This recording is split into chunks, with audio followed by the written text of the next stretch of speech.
Okay. I'm Jeff Liebenson of Liebenson Law, New York City, and I'm president of the International Association of Entertainment Lawyers. Welcome, everybody. I can't come out to the Bay Area without first congratulating you on how well the Giants did this year. You don't ask about my Yankees. But it's good to see that another team that we nurtured for so many years in New York was able to come out here and do well, so thank you.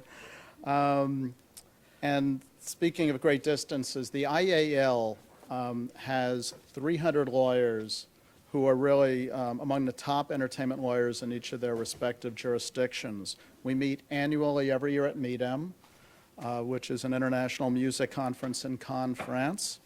And this year it'll be meeting for the first time in the warm weather in June along the coast of the Mediterranean, so I think it's going to be an exceptional year for us there.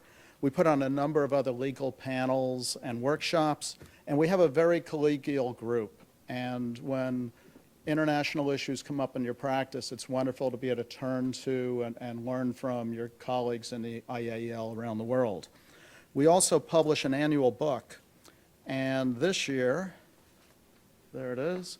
Our book is The Streaming Revolution in the Entertainment Industry, which also is the topic of our session here today.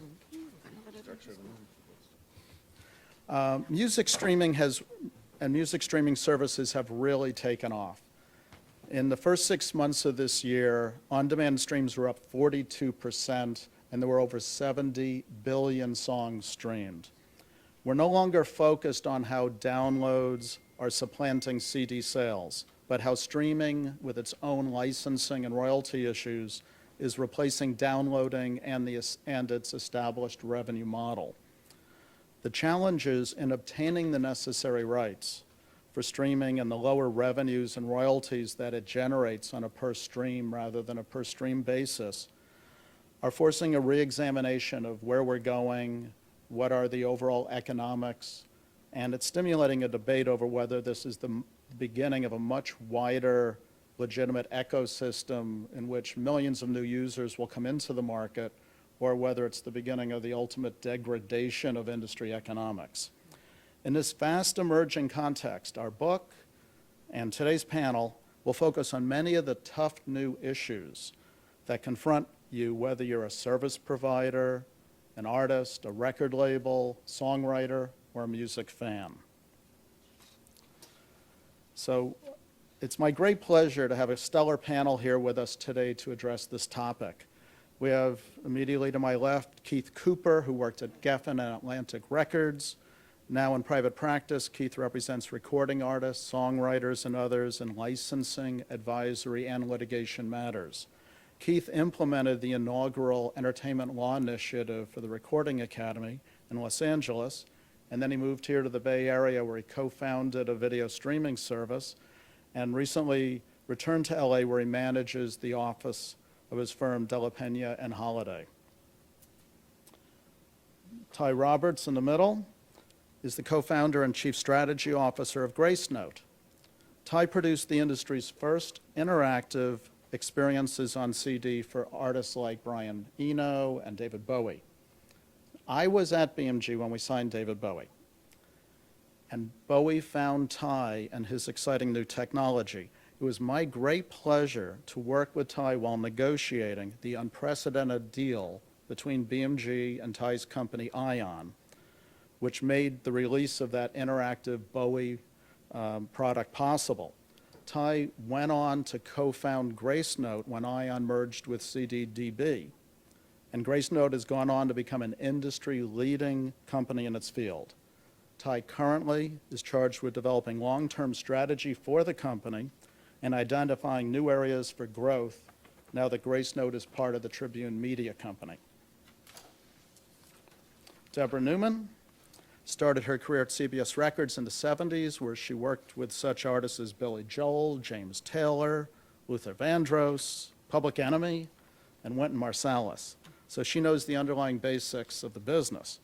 And Deborah then became an early pioneer in e-commerce and digital distribution, working for Music Boulevard, Full Audio, and Press Play. She now works with various startup music and technology companies, advising them on content acquisition, licensing, and strategic marketing. And Will Lewis at the end, last but not least. Will is a transactional lawyer, litigator, and adjunct professor of entertainment law at the College of Charleston in South Carolina. Prior to becoming a lawyer, he worked at King World Productions in Los Angeles. And Will's practice now focuses on entertainment, creative arts, sports, business, and IP law. And he represents various artists and video and film production companies. So just to frame our discussion today, I'd like to get a sense of all of you in the audience. Can you raise your hands, please? How many here are attorneys and law students? How many work for a digital service provider or work with digital service providers? And anyone here from record label or performing artist? Songwriters? How many are music fans? All right. So to start us off, I'd like to turn us over to Keith to discuss for us the development of the streaming market and what laws apply to it, as well as the royalties that it generates.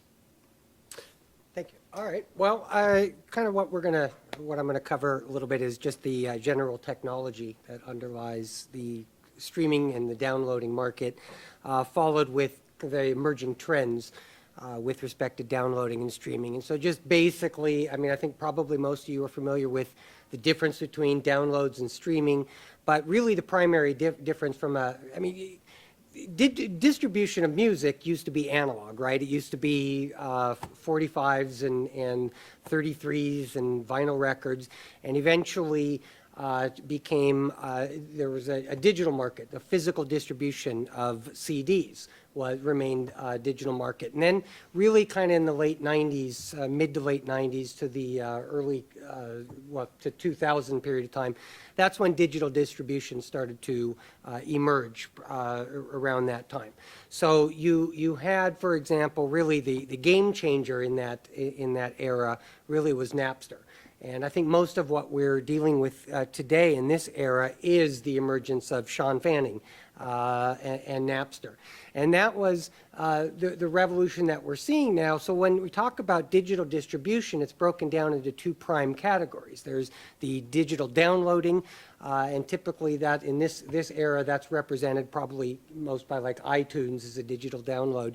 And then you have the streaming. Streaming is Pandora is one of the primary, Spotify, Pandora, markets like that. Streaming, you can also talk about webcasting in there, which is a form of streaming. That's sort of, it's a broadcast, but it's a digital broadcast. It's kind of like AM, FM radio, but not. It's broadcast via satellite. So all of these are means by which to effectively digitally distribute content. Now, where the digital distribution, where downloads are concerned, really what that does, without going into the whole technology, is it effectively, and the reason that I mention it is it's important, I think, for how the royalties have emerged, the royalty structures that are paid ultimately to the songwriters and to the holders of the copyright in the sound recording, usually the record labels, who then pay the artists according to whatever their respective deals are. But the download mechanism really creates essentially a copy of the song through binary data, and it creates basically a copy of the song on your computer, on a local live drive. There's two types of downloads. Permanent downloads, there are tethered downloads. Permanent downloads are essentially what you get on an iTunes, for example, where you actually download. It's not a physical copy, it's a digital copy, but it's a copy nonetheless. And you download it, and it's housed on your computer. It's stored on your computer, your iPhone, whatever device you're utilizing it, and you own it permanently. You can take it with you and do with it what you want. Alternatively, there are streaming services. Streaming services, actually what happens is it doesn't make a physical copy onto your system. It's hosted on somebody else's server, and essentially you get a link to that, and by clicking on it, you then access that remote server, and as long as you're paying your subscription fee, for example, doesn't always work with a subscription fee. We'll talk about that in a moment too. But essentially, as long as you're maintaining a subscription or whatever it is, you're remaining connected to that server. And so there's no actual copy of it being made. It's just a transmission, kind of like a broadcast. To the end user in that case. And the real difference, I think, there in terms of what has happened with the emergence of the royalty scheme really depends in large part on whether something is a download, whether it's a stream, whether it's an interactive streaming site like Spotify or a non-interactive streaming site like Pandora. That governs what royalty rates apply. And that's ultimately kind of what we're talking about here today.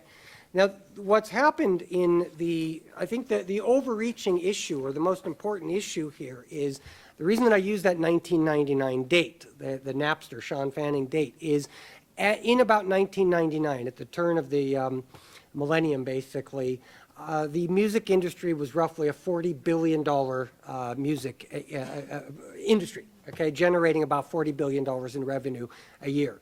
The latest numbers that I've looked in 2014, it's about a $15 billion industry. I can't do the math, but that's probably about 60%. It shrunk. It's staggering that the revenue has just disappeared in it. It's contracted. And what has resulted from that, frankly, is it's very difficult to make a living in the music industry these days. I cite, I think it was David Geffen's comments not very long ago. David Geffen said, I wouldn't even enter the music industry in 2000, I think this was last year, 2013. I mean, it's an extraordinary statement considering he made $1 billion in the music industry, feels he couldn't even make a living in it in 2013, 2014. And that's somewhat of a troublesome development. So kind of what we look at is the reasons why the revenue has declined so substantially. And of course, historically, there was the bootlegging, right? We all know China. I mean, they developed Gucci and Louis Vuitton bags for all of us. I had a Rolex watch from China that was cost me $10. I got it in New York in Chinatown. It was great. But I mean, they're notorious for bootlegging, and that's had an impact on the industry as well. And then the Napster, the rise of Napster, has had a huge impact on the music industry because what that has resulted in is a lot of peer-to-peer sharing. And the peer-to-peer sharing is still extremely important because that's where you're getting probably 25% of the revenue loss is attributable to the peer-to-peer sharing alone, where one person makes a copy for their closest 1,000 friends. And a lot of people not paying for content as a result of that. But more recently, and I think to focus on what we're here to focus on today, more recently is the emergence of changing consumer habits and a changing trend in how music is consumed. And that's I think that's a big part of the equation today, probably the predominant part of the equation today. So just I have a couple of numbers, for example, just so you can see the evolution of how this has occurred. It was in 2008 when iTunes became, and this is important because iTunes at that point in time became the #1 music retailer on the planet, surpassing Walmart and surpassing Best Buy and other traditional retailers for the sale of product. Now, this was obviously, it's a purely digital form of music. Now, it was in 2011 then when digital sales actually surpassed physical sales for the very first time. So only a couple of years ago that the digital market is increased to that. And when you can look at the numbers and at this particular stage as of 2012, 2014, the trends are clearly album sales through whether they're traditional analog or otherwise, but the CDs and the digital albums continue to drop. Physical music sales continue to drop. And as of that year, though, as of 2 years ago, digital sales were actually up. But then what happened in 2013 was digital sales in tracks actually fell. And this is what's happening in 2014. And as a matter of fact, if you look at the trends, Media and the RIAA have done some studies. They project by 2019 that digital sales, iTunes, it's falling off the map. I mean, frankly, that's going to be down to about 30% of all sales by that point in time. So the question is, what's replacing it? And what's replacing it at this point is streaming. And what we're noticing, the trend really is this day that consumers are preferring access to music over ownership of music. And it's an interesting concept, I think, for at least somebody my age, because it was the type of thing you like to own your product. It was great to own all your albums.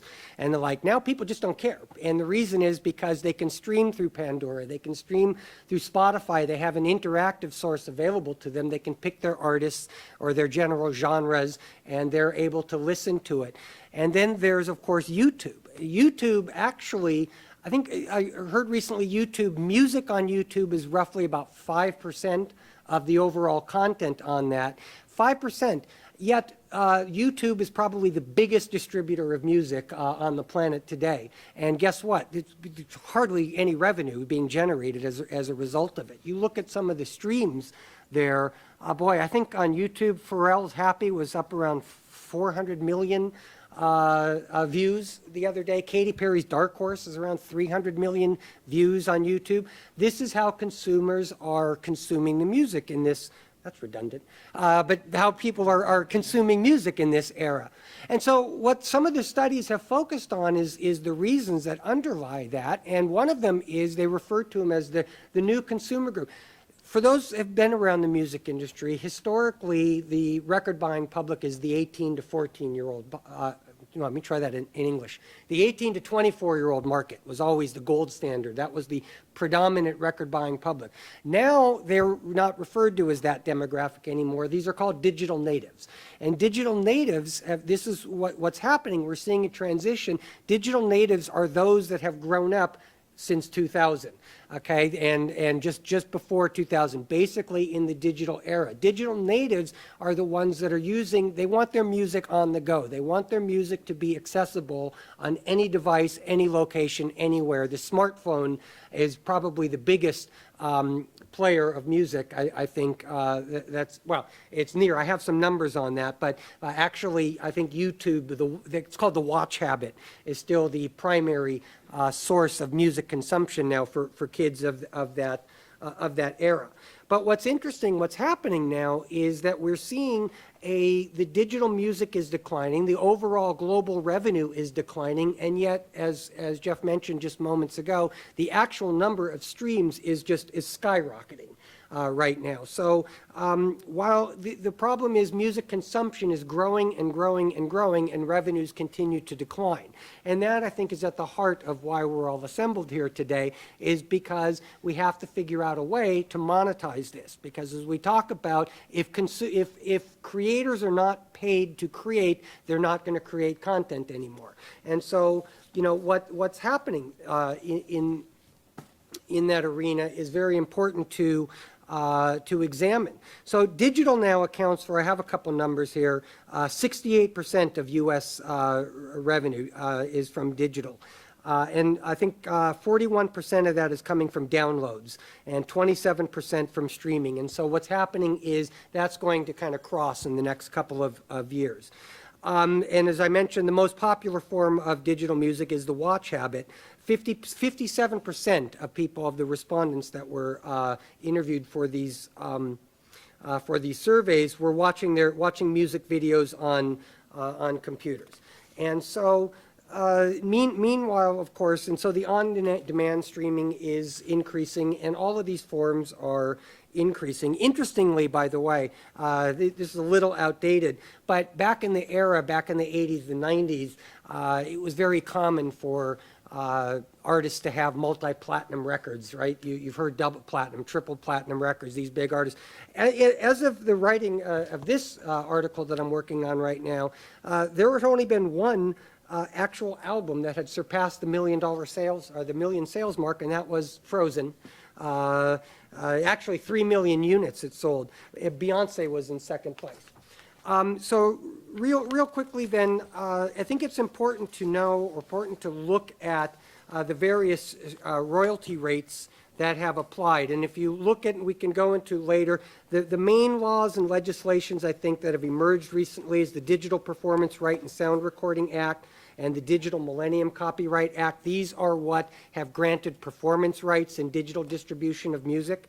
And these are the primary laws that govern how artists get paid for the performance of their music. And it all depends on, and these are the categories: non-interactive subscription services, non-interactive non-subscription services, interactive audio services, and there's different categories for each, and each has a different applicable royalty rate. And also something to look at, because my time is just about up here, is the fact that you have the Songwriter Royalty Act is an example of what they're trying to do, because the Copyright Royalty Board is setting the rates for the compulsory licenses, all the various compulsory licenses that apply to the streaming of music and the like, and there are different rates all over the place. And so what they're trying to do, the RIAA, really the Recording Academy, is endeavoring right now to get the Copyright Royalty Board to start considering extrinsic evidence so that they can set fair royalty rates, and ultimately so that artists and songwriters can get paid through the performance and distribution of their music. Thank you, Keith.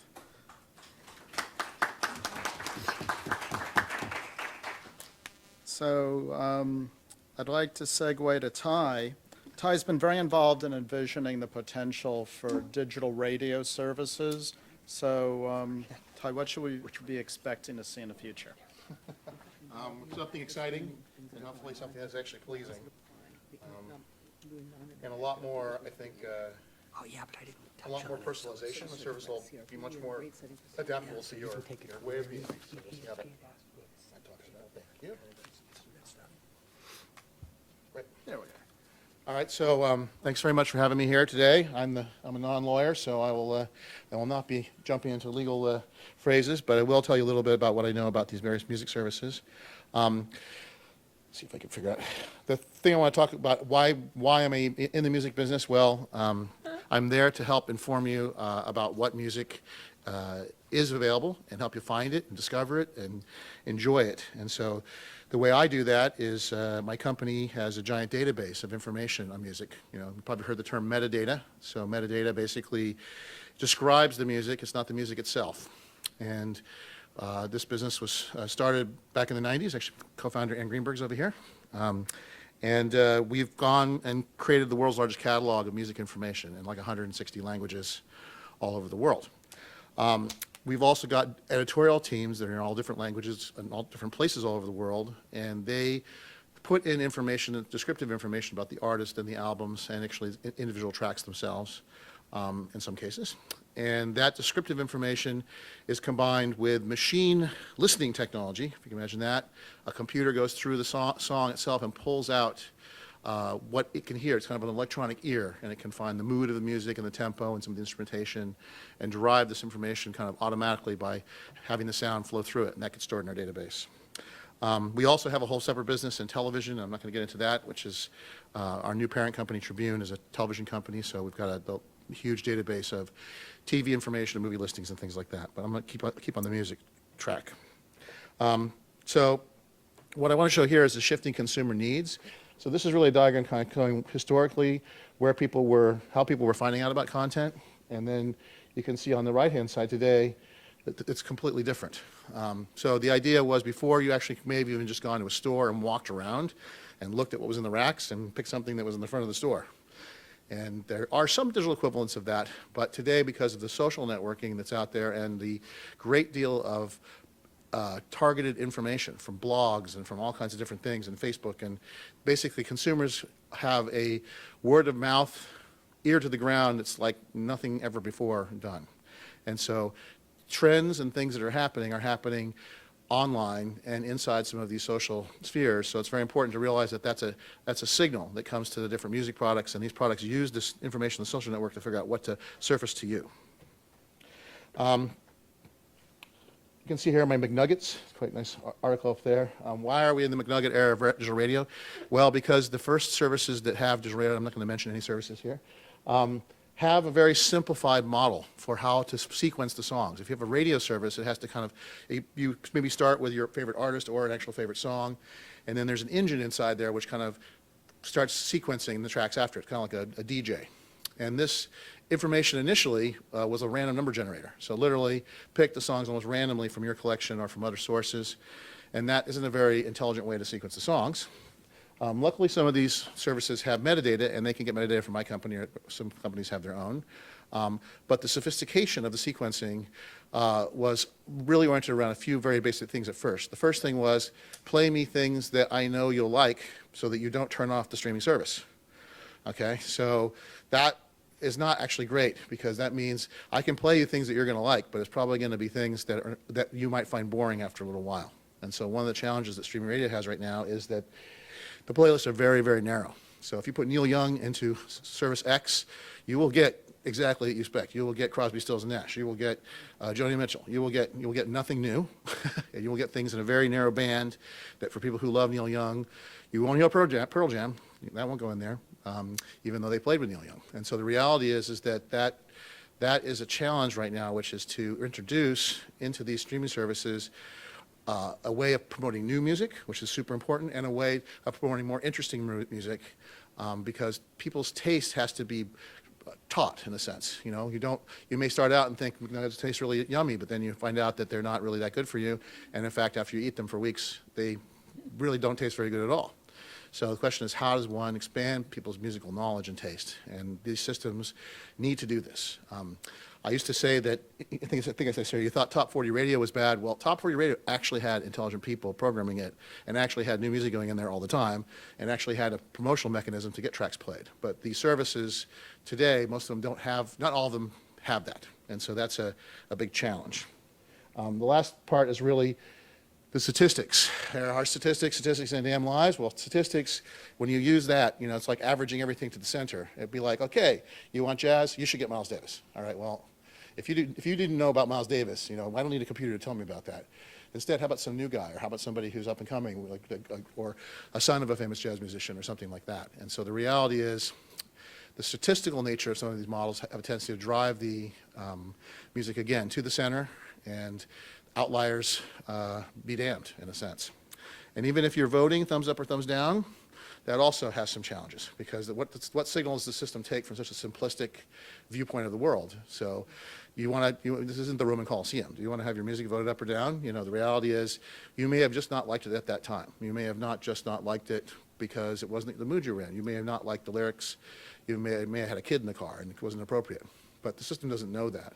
And when you say thumbs down, some of these systems ban that song or that artist for a long time, potentially forever, which is really bad. So these are not the best practices. There are really good systems out in the marketplace, but there's many different types of radio systems, and people don't really realize, if massive amounts of consumers are consuming through this, how important all these aspects really are about how the music really gets selected.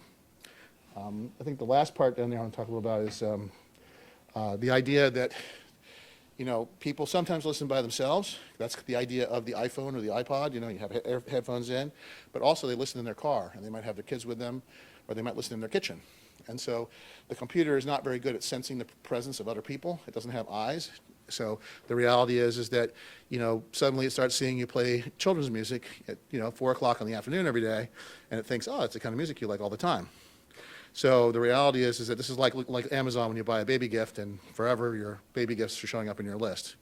There is a feature in Amazon where you can go and delete that entry if that's bugging you, but most music services don't show you your profile or have a way for you to really see what the system thinks of you. And so that would be a great feature to add so that people could control their destiny a little bit. All right, I'm going to blast through here because I have a few things to say. Okay, my company is trying to solve all these problems with a product that we have, and this product hopefully would address a lot of these things. It's brand new, and a few companies are starting to use it, but it's something that essentially allows the system to be much more intelligent, and it tries to take into account all the statistical mumbo-jumbo that could be inside the system. For example, we actually depopularize popular artists because they're too popular. So if you can imagine that. So the Beatles, everything points to the Beatles. Everything points to Chuck Berry. So I'm sure Chuck would love that. But the reality is that it's important to balance these things out and to try to make an experience that's more intelligent. The other thing that we try to do is we try to figure out what kind of music listener you are. There are many, many people in America who are perfectly happy with Top 40 Radio. They like to hear new stuff. They don't think that much about music. Music's kind of a background thing while they drive or in their lives. And that could be as many as 60% of Americans. But then there's 40% who have all kinds of different interesting variables in between. They're really interested in certain kinds of music. They're really interested in the latest music. They're interested in the oldest music. They're interested in different styles. And so those listeners can be divided also into categories of how adventuresome they are in their listening behavior. So, for example, do they only want to listen to a specific style of music, or do they happy to listen to any kind of music, very broad taste? And so just like you might imagine people's taste is in food, music is the same. And so the reality is that that system needs to figure out what kind of listener you are before it starts serving you stuff up, and it needs to keep testing you, and it needs to also, it's kind of like a school, teach you. So it should be expanding your knowledge. That should be the goal, is to have it kind of expand what you're doing so that you end up at the end of 20 years of these digital services where you know a lot more about music and you like broader kinds of music, and you're kind of, it's kind of like going to school on music. I was going to talk a little bit about this just briefly, which is the rights payment systems that are out there today to pay the royalties. This is a big challenge right now because a lot of the performance rights are being collected and being run off of still fairly old statistical models based on retail sales, which are not as relevant anymore. And so luckily the society has realized this, and most of them are working to switch to fingerprinting technology, which is the idea of having a little listening device either inside the venues or inside the businesses or on the stream of audio or on the TV set. And so that the future, if these things get sufficiently distributed, will be a much more accurate depiction. Because right now I think that the retail sales don't really depict what's happening in clubs. They don't really depict what's happening in live. And I think that's a problem for the songwriters who aren't getting their share of the music. Royalties. Certainly Taylor will get her share. The last little piece on the bottom there is that we have developed at Gracenote a new live ID technology. So this is something akin to you listening to the first few notes of a song and then figuring out what the song is from the sequence of notes. And the way that it works is it actually looks at kind of the frequencies of the sound, because like if you listen to U2, a certain song, Edge has a certain sound of his guitar and a certain note he's going to play. And true fans hear that one note and they know what song it is. And so this software can do this. It will be useful in performance rights in the sense that it'll be able to kind of create a log file of all the songs that were played by listening to the live recording, and thereby get a better accurate royalty statements for the songwriters. I think that's about it. I'll talk a little bit about this. So the experience for streaming services is also going to change. The original music players that came out, the iPod in particular, which we were part of, was a black and white screen, LCD, 24 characters by 32 characters, something like that. So there was no imagery. And Steve Jobs didn't really want any imagery because he couldn't show it. So that's kind of I think the low point for music in a sense. It went digital, it became portable, but it also became text. And so there wasn't anything visual about the tracks at all. It wasn't until the invention of the color iPod that the album cover came back. And in fact, we went and got a lot of those album covers for Apple, and we asked if we could get the back of the albums, but Steve Jobs said we didn't need that. So unfortunately, our entire database of album covers, there's no backs of any of the albums. And it's probably too late to get them because they're in landfill. The good news is the one area that has not been unified is photographers. Photographers have never had all of their works aggregated, especially music photographers. And so this is still something out there to be done, which is to bring great, fantastic visual imagery back to music. And so you can see the pictures that are up there. But there's literally scores of guys and gals at every show shooting photographs and shooting amazing photographs of the performers, and they're on stage and they're in costume and they're doing their thing. And so those works of art are going to come to some of the services, I think, over the next year or two. And that's really exciting. As well, the internet itself and the social blogosphere is creating a lot of written word about music artists. The music artists themselves can actually write their own works. There's some challenges with Wikipedia where, the first guy to get to Wikipedia may be controlling your artist's Wikipedia page, but if you can get that back under control. The reality is that there's a lot of ways now for the artist to communicate to the fans in ways beyond just the music. And so that should help. And hopefully these can also help tier premium services. So, for example, a regular streaming service might be $9 a month, but one with really rich visuals that sequence the music and have lyrics could be more. And people would probably pay for that as long as it's really good. So that's a little bit about what I see in the future, and thank you for letting me talk today.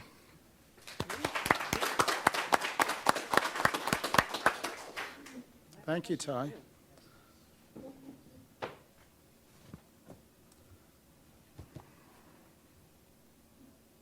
Can I ask Ty a question? Sure.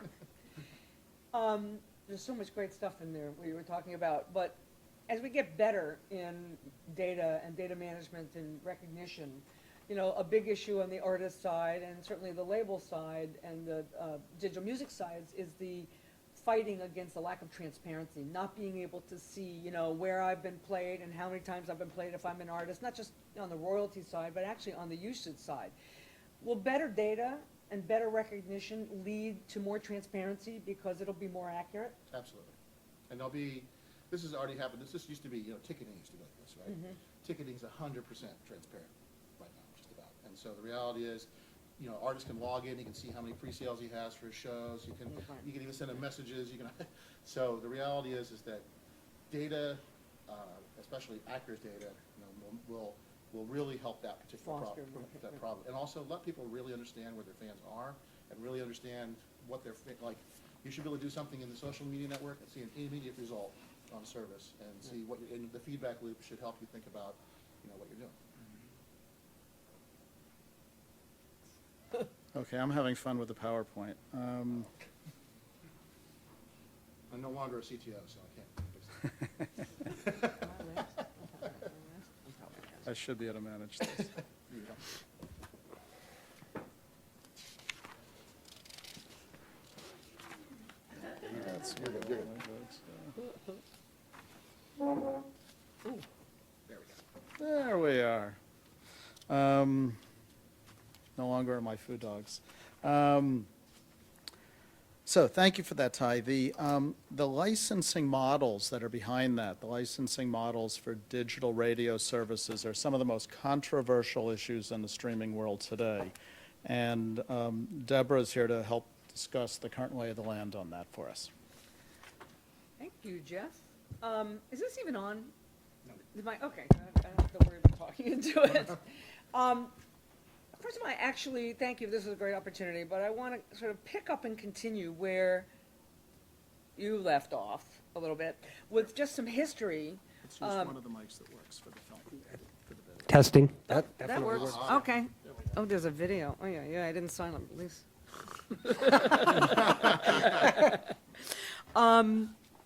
You know, I started in the digital music business in the mid-'70s with e-commerce, and one of the companies I was at, N2K Music Boulevard, we started streaming in about '97. We actually created a product called eMod, which stood for Encoded Music for Online Delivery.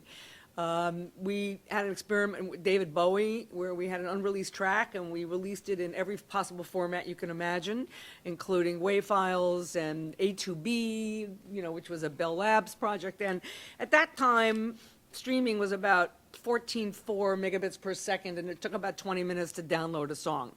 It was very slow, and nobody really forecast, well, you know, some people forecast what's happening today, but at that time, the labels saw this as a threat. You know, this was actually it was while Napster was going on. Napster hadn't been shut down yet. They were shut down in '99, but they saw this beginning of this new download and streaming thing as a threat to the traditional physical model. And they anticipated the growth of the internet and streaming, and the Digital Performance Right and Sound Recording Act, the DPRA, was created in 1995 in the light of the concerns about losing, you know, revenue on the traditional side to create a monetization strategy for streaming, for what they perceive to be the substitution of streaming to try to figure out how to replace all that lost revenue.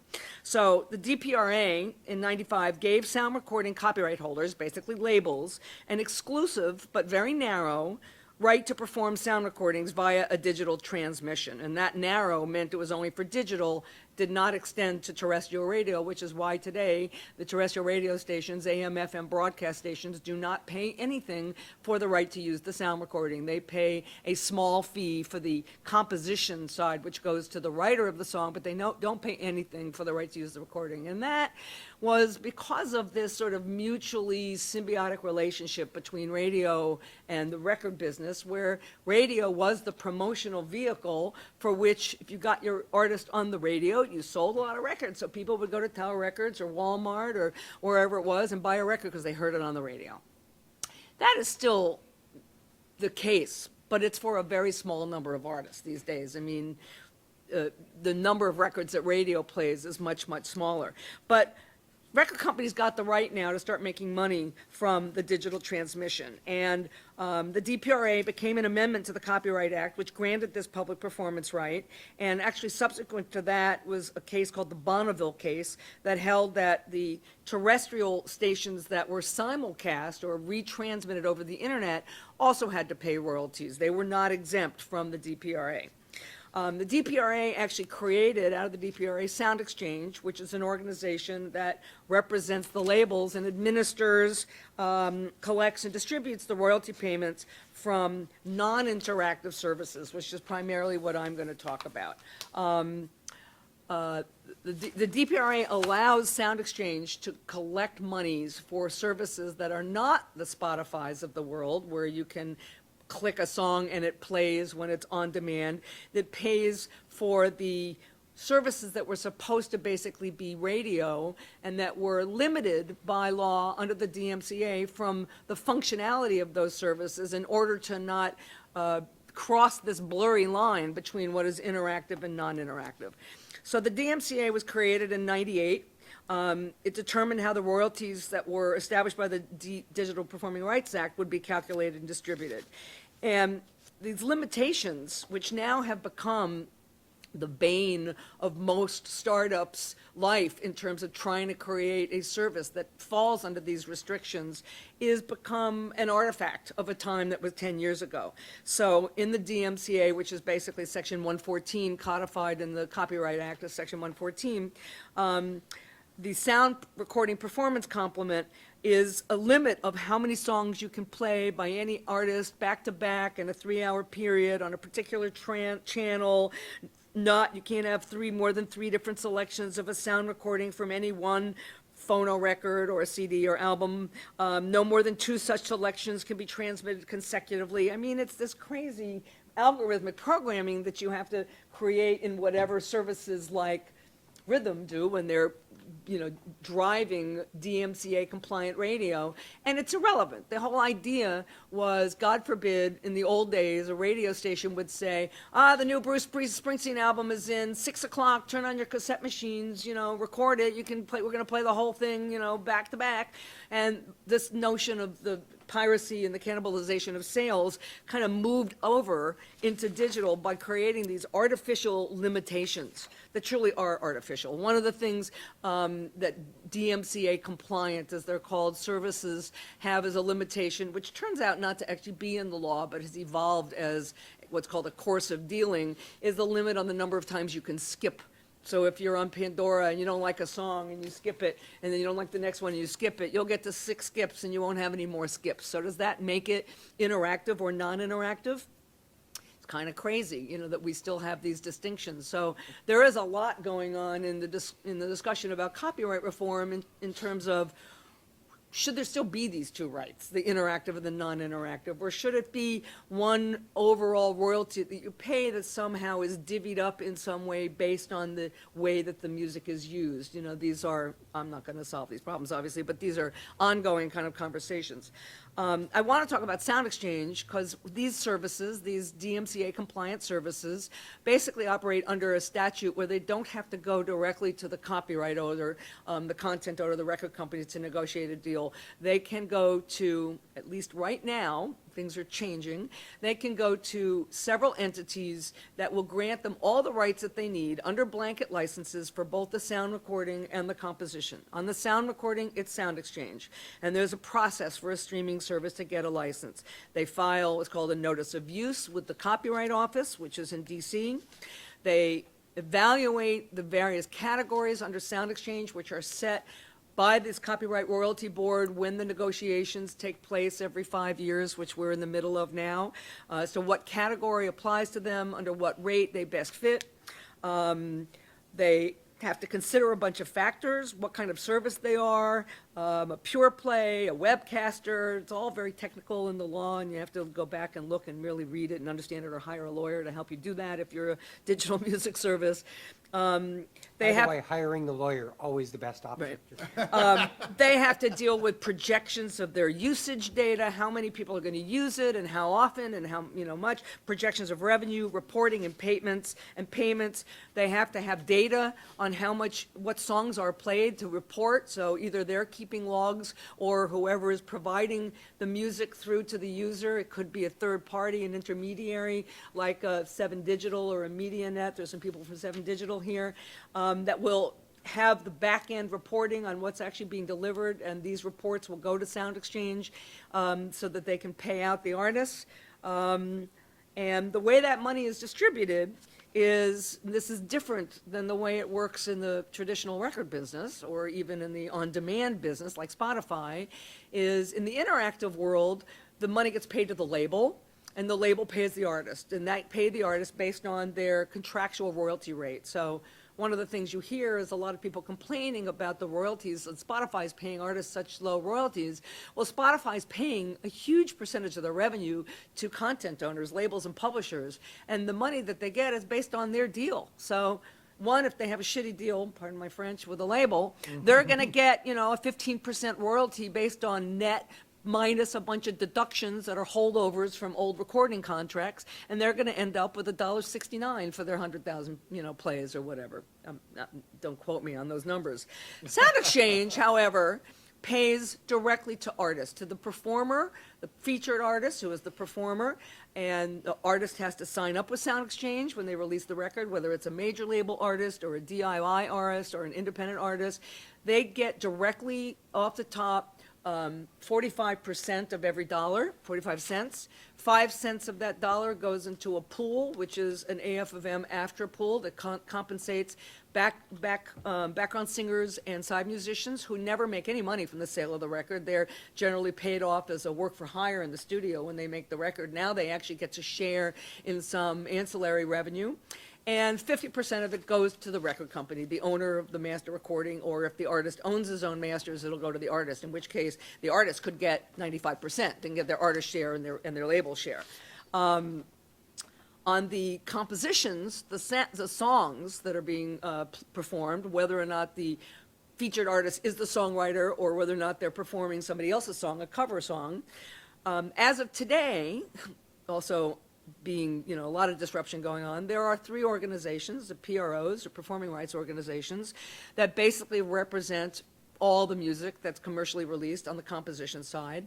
And under Section 106 in the Copyright Act, the right of public performance, they administer the right of public performance for the compositions, and they collect a percentage of royalty. Generally, those rates are set either through a negotiation, in reasonable terms, or a rate court, which is a federal court in the New York District Court that will set a rate for, like, Pandora. Those rates tend to be a percentage of revenue versus a fee, kind of like SoundExchange is in the same sort of ballpark, a fee on a per song basis, which is fractions of a cent on a per song basis. And they collect and distribute that to all of their songwriters. And again, the whole issue of data on what songs are actually being performed, not only the sound recordings, but the composition, is a huge, giant can of worms, and we need companies like Gracenote to help figure out this problem. The distinction between interactive and non-interactive is really, I want to go back to a case, I don't know how much time I have, that was a 2009 case. That was really the case that allowed, I'm sorry, I think it was 2009. It's a case that the record industry, through Arista Records, which was owned by BMG at the time, brought against one of the first real DMCA compliant streaming services that set the groundwork for the Pandoras of the world, and that was called Launch, or Launchcast. Launch Media was the parent company. It later was bought by Yahoo and became Yahoo's streaming service. But as a standalone service, they got sued. And the court had to determine, what that blurred line is between interactive and non-interactive. So Launchcast enabled users, I'm going to read for a minute, to create stations that play songs within a particular genre or similar to a particular artist the user selects. That's exactly what most people are doing today, what Ty was talking about. This is the first appellate case in the Second Circuit that was asked to determine whether a webcasting service that, quote, provides users with individual internet radio stations, the content of which can be affected by users' ratings if songs artists, and albums, is an interactive service within the meaning of Section 114. The court said an interactive service is defined as one that enables a user to receive a transmission of a program specially created for the recipient, or, on request, a transmission of a particular sound recording which is selected by or on behalf of the recipient. So it's not just saying, play me music by Adele, or that, I like, if I like Adele. It's saying, play me this track by Adele, and you click and it plays. So the issue was how much influence a consumer can have on the programming before it can be considered interactive. What kind of, okay, I'm going to go. The court said an interactive service, it's a particular sound recording, and the rationale was this cannibalizing of sales. So the higher streaming rate for interactive radio was designed to make up for the lost sales revenue from, at the time, mostly physical CDs. And the question is really now, is this distinction still relevant? Is radio still a promotional vehicle? Terrestrial radio, there is a move to try to impose a sound recording performance royalty on terrestrial radio, but the National Association of Broadcasters, as a huge lobbying organization, has been able to fight that. Where can startups who are developing new services push the limit of the DMCA without getting sued? What kind of functionality can they have? What about skipping and rewinding? What about more narrow genre stations? If I only want a jazz station, or I only want a Christian radio station, or whatever, right now under the DMCA, some of those become problematic. And the question is really on the horizon where the reform is going to come from, what the CRB is going to do, and I personally think that the car, which we haven't really talked about, is going to be the changing factor of all of this, because it's all going to be in your dashboard, and there's going to be very little distinction between clicking on pushing a button that's going to be Sirius XM or iHeartRadio or TuneIn Radio or Pandora or Spotify, and the user doesn't think of this as interactive and this is non-interactive. They just want to hear what they want to hear when they want to hear it. So lots to come. Thank you.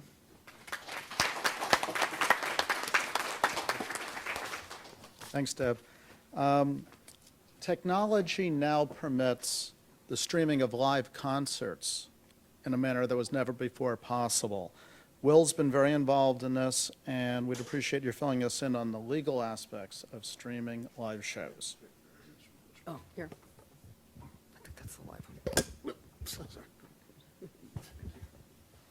Well, thank you guys, and thank you, Jeff, for having me here today. They saved the slowest talker for last. I'm from South Carolina, but I'll try to keep it brief.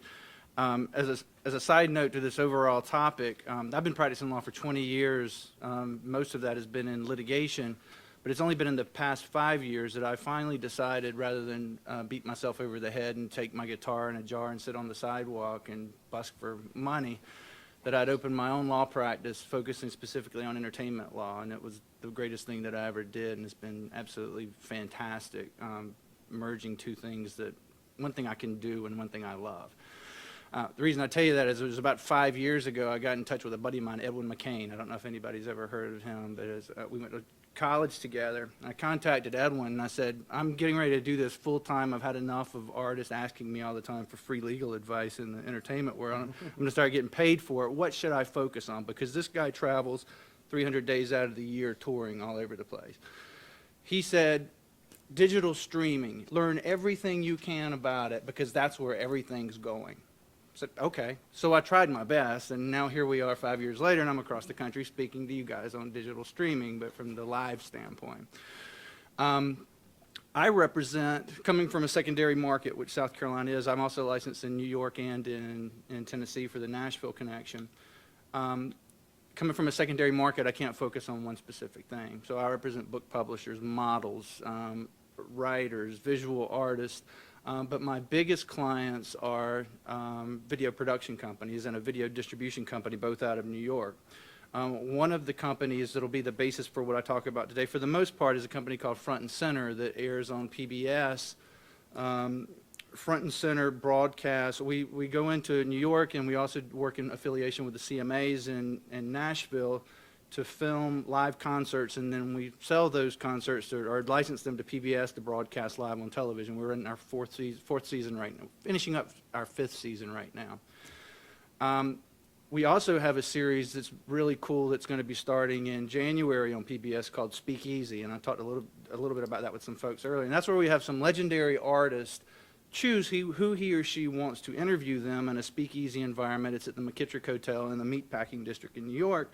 And so it's very comfortable. They can speak about whatever they want to, and then we film that, and that'll be put on PBS as well. Just with this past Friday with Geddy Lee, who was interviewed by Michael Chabon, who's a literary artist, author.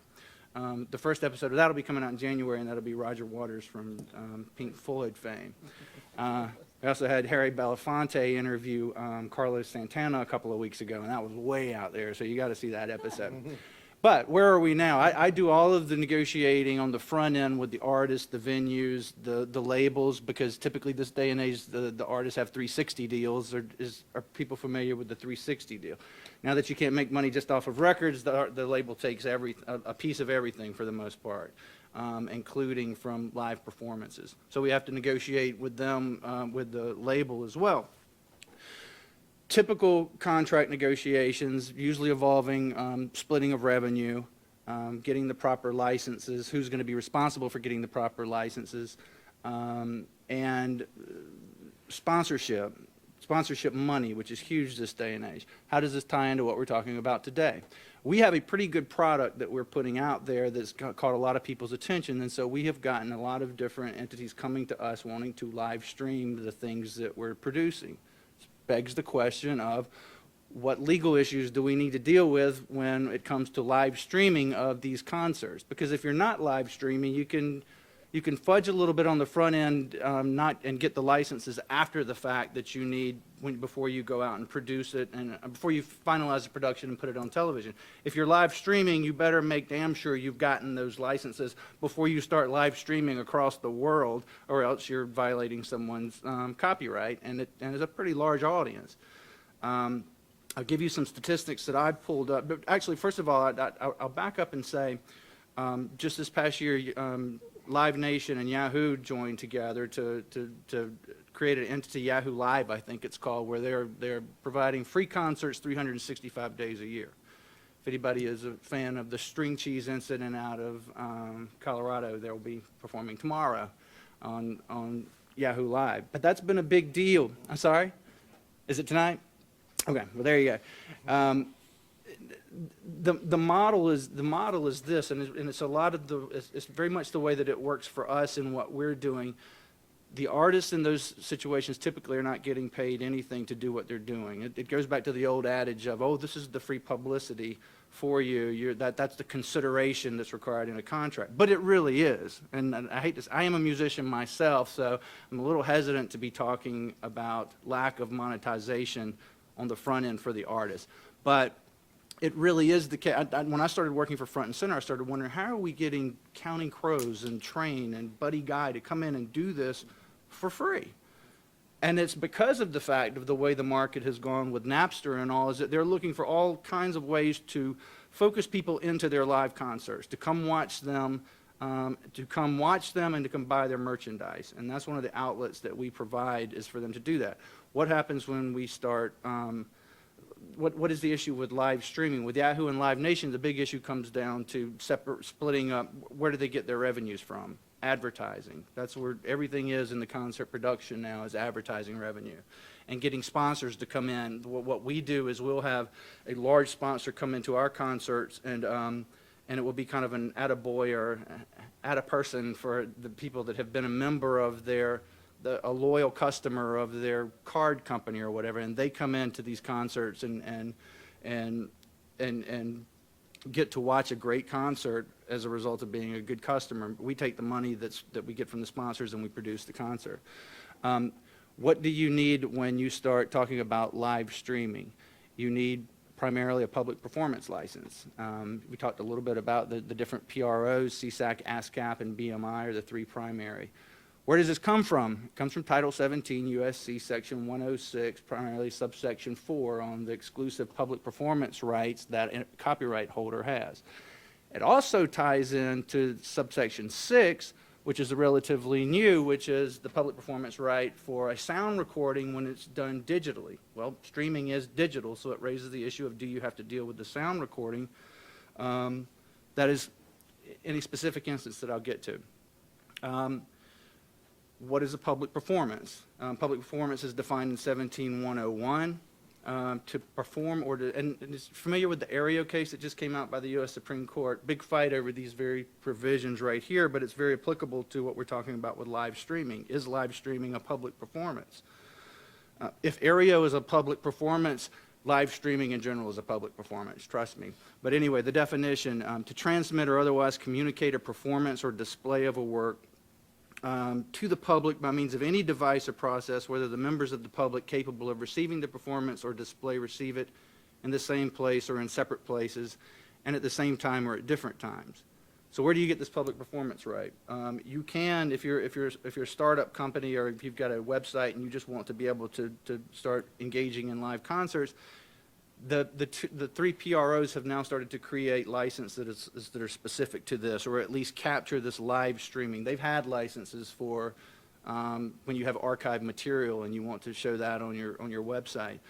But CSAC and ASCAP and BMI now have provisions in their contract that deal specifically with live streaming of concerts.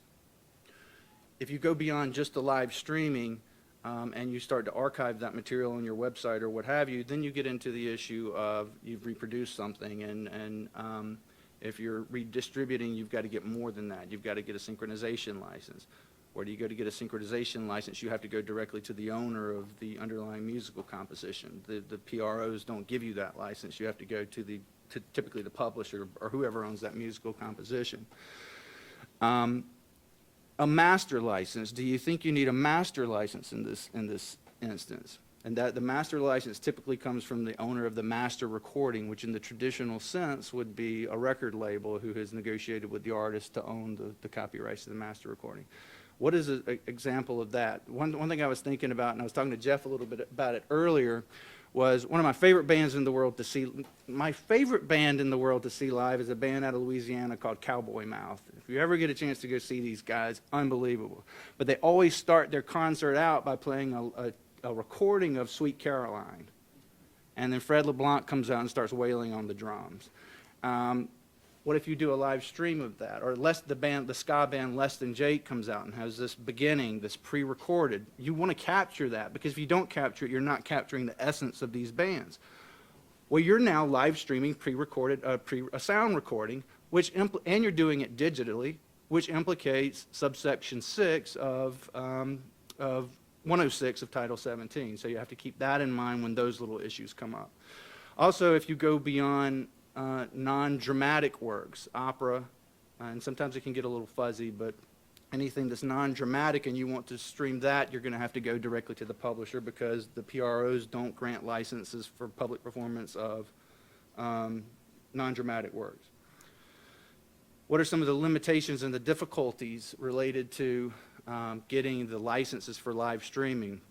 Two things: geography and content. Geography. If you're a smaller startup and you go directly through one of the PROs and you look at they have limitations in the contract that they signed. North America or United States and its territories. CSAC is a little bit more liberal in the sense, and if I read this wrong, I apologize, but all of this stuff is available either online or through talking to their folks. CSAC allows you to pretty much show it anywhere, but the public performance that's being streamed has to be within the territory. So if you want to go beyond that, you're either going to have to deal directly with them, letting them know what your situation is, or go directly to the publisher, because these guys are not the exclusive grantors of licenses. They just make it easier if you're providing a lot of content. In terms of content, I've already mentioned the fact that non-dramatic, yeah, you're good with going to the PROs, but if you get into operas, musical comedies, plays, or Broadway type production, you're going to have to go, most of the time you're going to have to go directly to the owner of the musical composition. You mentioned the DMCA and the safe harbor. I just thought it's an interesting question. I don't know the answer to these questions. The applicability of the safe harbor when you're doing a live concert. If someone all of a sudden alleges, a user calls in to Yahoo Live Nations and says, wait a second, I never gave clearance for you to be broadcasting that what I'm looking at right now. I'm ordering you to take it down. Because the DMCA safe harbor says you expeditiously take it down. What does that mean in the context of a live performance? And then there's also a provision that the user, the producer, for instance, that's broadcasting it, says there are provisions in there that allows the user to come back and say, wait a second, that's not a proper takedown notice, and you can actually sue in a civil court for damages. Well, in this case, the damage is done. If the internet service provider takes down that live concert right, then you've just lost that which is what is so valuable, the essence of the live concert. What's the answer to that? I don't know. We'll have to see how that plays out. I'm not aware of any of that happening recently. Finally, I was going to mention a couple of business models. You've got Stage It, YouTube Live, Upstream, Live Stream. These are all different ISPs that you can, I'm sorry? Yeah, they're different entities you can go to, and some of them, they do the licensing for you. Other ones require you to do the licensing. Some of them require you to pay a fee to be a part of it. Others will just split the amounts that are made with you. But suffice it to say, without getting into great detail, it's an emerging market. And somebody was asking me the other day if the Copyright Act would change in time to address this stuff. And the Copyright Act's not going to change in time to address stuff that happened 8 years ago, much less that's happening right now. It's a fun area to be in from a music side and from a distribution side and from a representing artist and talent side, because it is the Wild West out there right now, and trying to apply antiquated copyright laws to what we have, it's a lot of fun. Anyway, it's good talking to you guys, and apologize if my jet lag has shown anyway. Thank you, Will. Before we leave, do we have questions from the audience? We have a great panel and a lot of issues. Yes, Michael? Yeah, I just had a question for Will. So your client does not have their own channel, their own streaming channels to ISPs? They go through other established ISPs, or do they have their own ISP? My biggest production client doesn't have anything yet, because what we're in the process of doing is right now is negotiating a deal much like the Yahoo Live Nation deal, where a really well-established ISP wants to negotiate with us for us to put our content on their site and have them live stream it as it goes forward. And so we're in that process of splitting different things up and trying to figure out revenue splits and things like that, and then who's going to do the licensing, et cetera, et cetera. I do have clients that back home in South Carolina, a couple of guys started a partnership, and they wanted to start streaming this outdoor concert that's gotten really popular in South Carolina. We do have some good festivals there. They're in the process of trying to decide which of these type of ISPs they want to go to, what's going to be best suited for them. So no, they're making the content available to be live streamed on someone else's ISP. Because years ago, I've had clients that were in the live streaming business, and they got out of it because the revenue wasn't there. They had Right. a studio. Is your client doing it in a studio? It's like a small studio environment, as opposed to like a large concert situation? Right. What Front and Center does is we focus on very intimate settings. For instance, when we recorded the Counting Crows a few weeks ago at the same place that we do the Speakeasy at the McKissick Hotel, there's 25 to 30 people in there. Right. It's a real intimate, it's almost like the Storytellers type setup. And I was asking my producer about that, and he was saying, the studies show if you watch something on TV, people typically want to see something very small and very intimate, or something like these huge festivals that you see in England on Palladio all the time. Whether that's true or not, I don't know, but what we do is we have a very small, tight set, controlled environment, except when Geddy Lee was in the other day and there were some Rabid Rush fans in there. It got a little testy, but anyway. Other questions? Can I ask a little question? Yeah, sure. So some of the things you're talking about remind me of some of the same challenges on the music side in the, analog digital dichotomy or whatever. So let's say now all of these cable channels are now going online, so HBO Go, let's say. So I'm an artist, I'm Beyonce, and I do a television special for HBO, and it airs on cable television. And that cable television may be delivered through a set-top box or through an Apple TV or whatever. And now all of a sudden, I have an HBO Go app on my desktop computer at home, and I can get, I don't know if they restrict the programming or if it's everything that airs on HBO, or they have to cherry pick it because of the licensing issues. Right. But will I be able to, I mean, now a digital performance, right, in the, you know, it's a digital transmission of the audio, not a, well, I don't know. I mean, so is television now, a digital Right. transmission. So I mean, when this stuff actually starts going online and on mobile phones, do the rights issues get even more complicated for something that's recorded for terrestrial or for cable, let's say, forget terrestrial, for cable television, and now it's on the internet? I meant to mention this earlier, and we talked about this a little bit, Jeff, beforehand, is that the issue, there is a greater difficulty. It's a geographical difficulty, and I meant to mention that earlier, arising out of Title 17 and the Copyright Act, how that applies. But the big issue, and I was speaking to a buddy of mine when I was asked to give this talk, I spoke to a buddy of mine who's a general counsel at BBC America in New York. Said, have you ever had this issue? And he got into a little bit of what you were talking about, is they did some production across the world, and the issue wasn't so much the licensing, it was the technical side of making it so that it was only being broadcast in places where you had the license.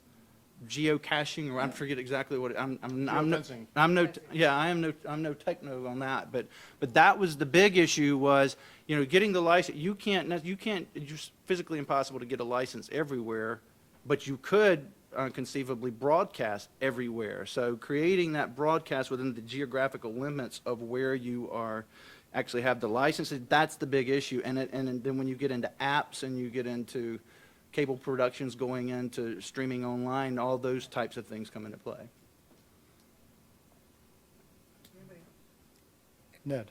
Just wanted to throw this out as another wrinkle to what Keith and Deborah were talking about. And that's the little animal known as streaming mechanicals, which is another quote-unquote source of income. And it applies to situations principally subscription and interactive rather than non-interactive. And it's kind of a tiny fraction of money that's paid for a mechanical royalty for the streaming of the song to the digital systems, to take the place, quote unquote, of the mechanical royalty for physical sales, physical product. And it's frankly just tiny fractions of a penny. Yeah, I think the lowest rate is .00006. Six. Sounds about right. And the rates for that, just so everybody, you know, understands what that means, basically, if you have a couple of million streams, you get about $80, or in this case, $60 for like a million streams. So think about that. You could be huge. You have 100 million streams, and you make, all right, like $600. Awesome. And for a lot of these bands, by the way, your 4-person band, okay, you're dividing that income, that $600 by 4. So that's getting tough to make. That's the lowest rate. There are other rates, but frankly, they're all really below market rate, and that's why, again, going back to like the Songwriter Equity Act, because the Copyright Royalty Board is the one that sets a lot of these rates, and they have standards that they utilize, and they're not necessarily based on fair market value. Basically, it's a percentage of the digital output's income minus what is paid to the PRO against a very complicated formula depending on the kind of digital system that you're providing. It's crazy. That establishes a minimum.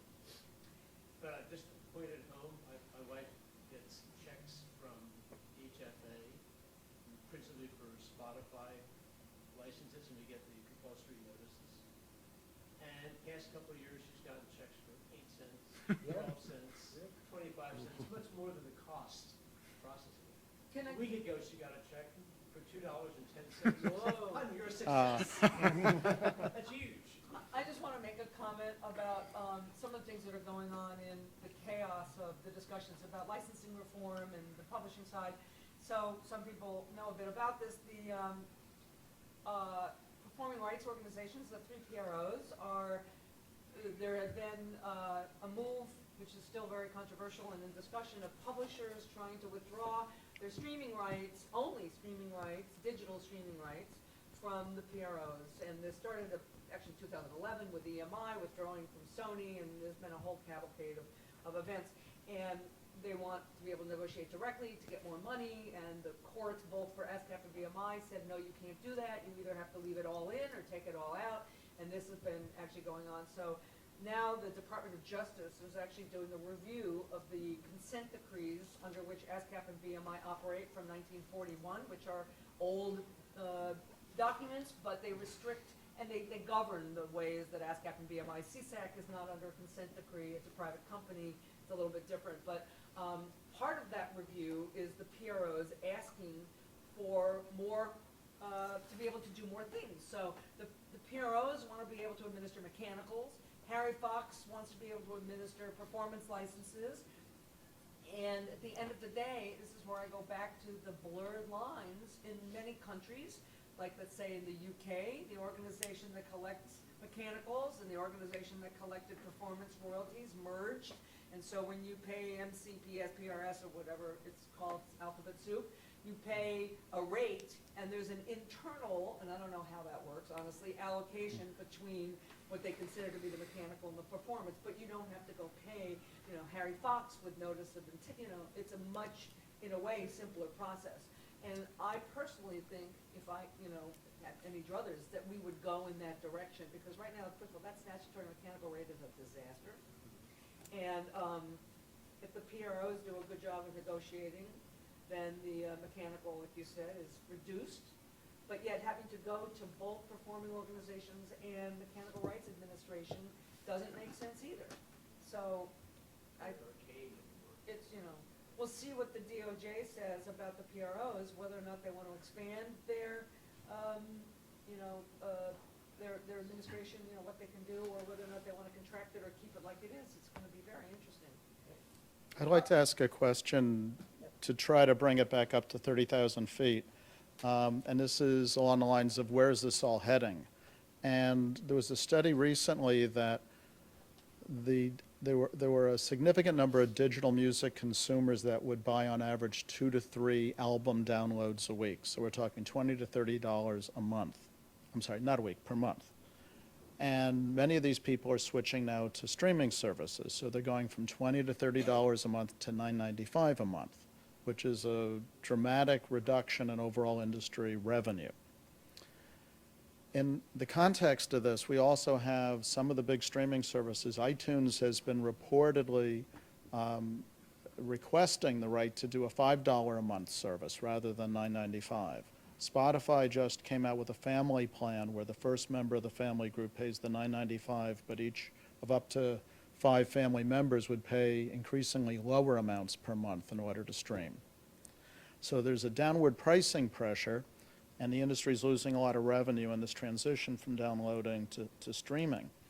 And then the big news this week that got all the headlines was Taylor Swift pulling her catalog out of Spotify during the first week of release of her major new album. So I'd like to know, and I would pose this to whoever wants to answer it on the panel. What does this foretell about where the entire streaming market is heading? I mean, from my perspective, anyway, I think that there's a big problem. I think you can look at Pandora as a really good example. Pandora is grieving about the fact that they have to pay royalties, and we not pay royalties, but I mean, essentially how much they're paying. The problem is, as more and more people are streaming and going to, grabbing, Pandora's losing people. In fact, Pandora's losing money, and a lot of it. So part of the problem is, the artists are not getting enough royalty rates, not getting high enough payments, and yet clearly a company like Pandora's, which is one of the biggest ones out there right now, they're losing money, so they're not going to be able to afford to do this anyway. So, I mean, monetizing, obviously, the streaming rates or monetizing the various royalty rates is an important way to go. Where I see it going, though, if Pandora does not survive, for example, and I think Pandora's hurting because of, as we talked about, the watch habit. So many people are just going online, going to YouTube and watching that. And most of the revenue generated from that source is through ad revenue, for the record companies anyway. I think they take 70% of the ad revenues for that. So what I think is we need to see an increase in ad revenue because people are not paying these subscriptions. They're actually, the subscription rates are declining right now. But I think it can be, they can monetize this through advertising revenue and then an appropriate ad revenue sharing, such that the recording, in other words, the owner of the master gets the money, and then the writers of the underlying compositions, the publishers, they get the money too. I think the division of the income has to be derived from advertising revenue. I think that from a startup in the sense of a musician that's trying to make it in this day and age, I think that, and I talk to young artists about this all the time, you have to come to the realization that at this point, your money is not going to be coming from making the big record deal that's like playing baseball in college, which I did, and hoping you make it into the major leagues. The percentage of that happening is rare, but you can still make a living off of it. It's not going to be from getting a big deal. It's going to be getting out there and monetizing your touring and your merchandising, and that's where everything is going, and that's why I think it's so important to have the independent distribution companies that are out there that are helping artists go beyond just getting to the major label and really helping them get their work out there in a very saturated market. You hear these guys, Paul McCartney and Geddy Lee the other day talking about back in the day, they like 5 or 6 major bands, and that was about it. Now, everybody can put their stuff out there, and then it's just a matter of getting heard. Some artists, to be left unnamed, will even somehow push them onto your iPhone so that you can hear them at your leisure for free, just to try to get the word out there. Everybody's fighting to get it out there. So my thought is, where's it all going? Unless you're a Taylor Swift, that can force the market to bow to you, which is fantastic. You're going to have to rely on people that are out there that are creating companies to meet this market and to get to make you rise above everybody else. And at the same time, you're going to be on the road a lot because you're not going to be sitting home with people buying your music. Well, I think the problem is, though, I mean, that works for the Taylor Swifts, it works for the U2s of the world. But 80% of the music that we hear is written by people we've never heard of. Right. So they can't, the songwriters can't go out and tour. And the songwriters can't get touring income, they can't get merchandising income. And I think, and that's the problem, it's the content creators here that need to get paid. The performers, yeah, I agree with you, they can go out and they can still tour and they can sell merchandise. But really, it's the people that create the great music that these performers, that Beyonce and whomever, sings. I think these are the ones that we need to protect just as much, because if they're not creating this content, they're going to build houses for a living. Right. And One thing that's interesting with that is that when they are touring, it does generate an amount of a public performance royalty for the owner of the content. Like you said, it's small, and it's like beyond any comprehension I have to figure out how BMI, ASCAP, and CSAC calculate these things to get those royalties to them. One thing I have seen that's kind of interesting from the musician standpoint is that musicians can now, and I'm not talking about the U2s, I'm talking about me and other people, can go out and have an app, and as soon as I've finished my show, I can write down everything that I've played, every song that I covered, and whatever, send it into ASCAP, which I'm a member of. And it's a beautiful thing that they created, because now they're able to police the places that may not have gotten their blanket license yet.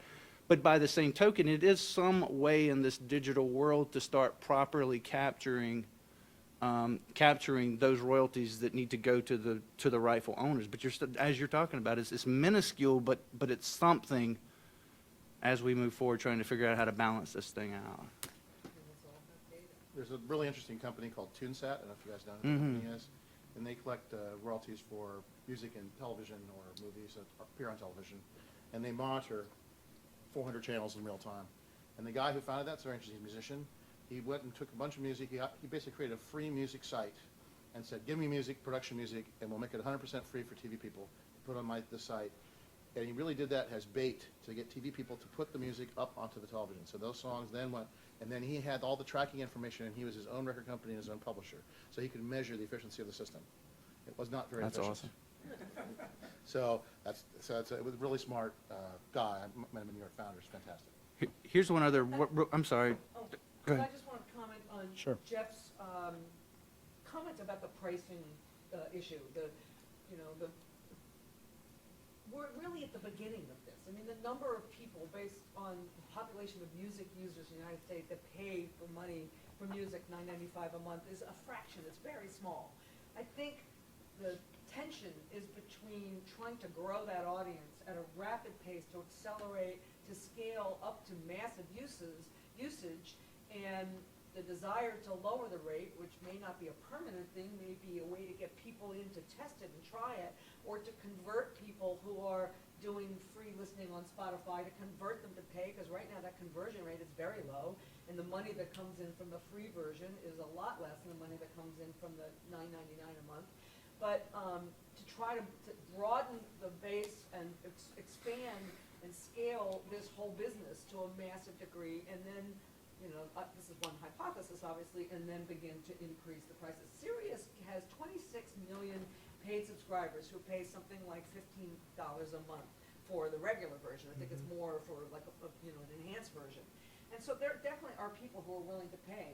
And if you look at a service that was very successful about a year ago called Move Music, which was bundled with a regional MVNO wireless company that bundled the service with the bill in such a way, and it was negotiated so that people didn't feel like they were paying for music. It was allocated as part of they went to 2 million plus subscribers in the shortest period of time. So there's still a lot of experimentation. Bundling is big in Europe. It's right now trying, the experimentation's going on here, whether they're going to work or not. But trying to build up the number of people who consume music this way will be the only way that lowering the price will make sense, to be able to double, triple, quadruple the number of people. Well, one last question. Yes. I wanted to go back to something I was talking about earlier. We work at Ignorance in digital licensing, and so we've seen a proliferation of DMCA has been around for a while, and there have been a lot of internet radio stations out there, webcasting stations, but there's even more. Every day, there's a new DMCA station or new DMCA stations that are out there, and these DMCA stations, they don't need to come to an Ignorance for a license or a label for a license. They can print a CD. They could, rip their iTunes library and put it up on their DMCA radio service as long as they're meeting all the criteria under the DMCA. And as a result, these DMCA compliant radio stations pay SoundExchange, but SoundExchange is dealing with so much data, and a lot of times that data is flawed that it's not always making it back to the rightful master owner. We would talk a little bit, Ty, about a tracking device of some sort, and I think you were referring a little bit to TuneSat and what they do. Can you talk about is there a way to make that work for some of these DMCA compliant radio stations and making sure that the rightful owner does get all of their revenue back, whether it's a track that has been mastered and put out, or whether it's a track that just appears on SoundCloud and is made in a better. Right, SoundCloud's a big one we should talk about. Yeah, I think people know that there are identifiers, there's actual numbers that are supposed to be being put inside the tracks when they're submitted, essentially. So the ISRC code is supposed to be in there. And the problem really is that, in fact, the ISRC code is somewhat flawed. Not everyone's ISRC codes are actually right, or some of them weren't even incremented, so every track on the same album has all the same ISRC code. Or they just never changed it, so every track that ever came out from that record label had the same one. So that's a little bit of a problem. If you don't have the right number, then we go into text matching mode. And text is differently interpreted by every system and every service. So especially if it's an urban track that says featuring an artist, and you have to try to match the exact, which version of this hip-hop track is this, with featuring this guy and this guy? Sir, mix, space, a lot, whatever. So, yeah, hyphens, no hyphens. So there's a lot of, on the publishing line especially, there's a lot of loss just right there. I mean, it might be as much as 50%, I don't know, 40%, just because the publishing information or the current address of the person who's even managing it isn't there. Like, there's not really a database of this. And my company is starting to kind of go down to that level of information.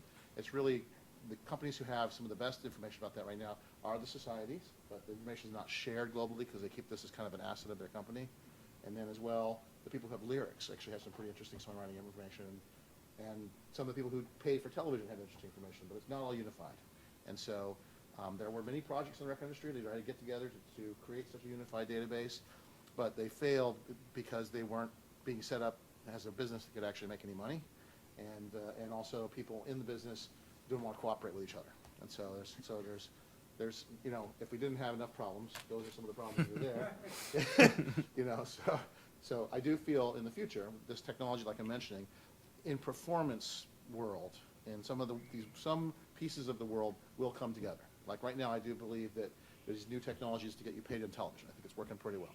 And the performance rights world, where you're talking about bars, broadcasting music inside a club or whatever, that problem will be solved, I think, through fingerprinting and other technologies. The DMCA compliant radio stations set up by my son in our basement, you know, he hasn't got the metadata exactly right. That's going to be a tough one, you know. The problem is, given the technology today, he can put that in, you know, hundreds of people can listen to it. So it's a little bit of a jaunt. But let me ask a question. When, in groups, I mean, all your tracks gonna have, ISRC numbers. The iTunes track, to the extent that somebody, and I didn't think it was actually legal to take an iTunes track and rip it and build it, it's commercial use, it's not No. personal use from an iTunes, but people do it, or ripping from a CD, or, if the ISRC numbers are correct, you know, and they're transferred through whatever form this person in their basement builds a radio station or an app or whatever, wouldn't that eventually, if they're licensed, if they do SoundExchange licensing and they're reporting to SoundExchange, I mean, all those are big ifs. And the thing is that there are probably a lot of those characters out there doing it in their basement or in their home. But the next level up, which is the startup, and these are the people that I tend to work with, who come to me, let's say, because they want the content, they don't want to build the technology or host it or serve it or rip it and do all that. They go to 7 Digital that has all the content, and they do a license, you know, to stream, to fulfill the content, and then they go get licenses and they report, hopefully, and 7 Digital makes it possible for them to know what they're playing, and they report, and In-Grooves gets paid, and the artists get paid, but, you know, that's gonna be already above, Yeah, you know, that's it's not. kind of at the professional, fully That's a So professional yeah, startup, if you right? use 7 Digital or MediaNet, and these guys pay, they have systems to do it. It's really this lower tier. Right, that's right. Yeah, even music that, tracks, you know, a lot of their curators are just pulling off of SoundCloud. There's no ISRC. Right. SoundCloud is in the process right now of implementing fingerprinting, and they're doing all that stuff, and they're also implementing some kind of monetization standard. So we'll see how that goes. But yeah, that's an issue. I think that's a great question because it shows how all the things we've been talking about, it's like an onion. You pull off, you know, you pull down one layer into another, and there's so many issues. We could talk, I think, for hours, but that's not possible. And I hope we have shed some light on the issues in the emergence of the new streaming market and how it affects all of us here in the music industry. You know, please watch for our upcoming IAEL book on streaming. All of the members of the panel are contributors to the book. There are many other IAEL members and other industry leaders, excuse me, that are contributing to the book. So watch for that. It's available on our website. I'd like to thank our panelists, San Francisco MusicTech, Martin Fatui, thank you, and Corey Anavopour, and I'd like to thank our hosts, Hastings Communications and Entertainment Law Journal, and thank you all very much for joining us here today.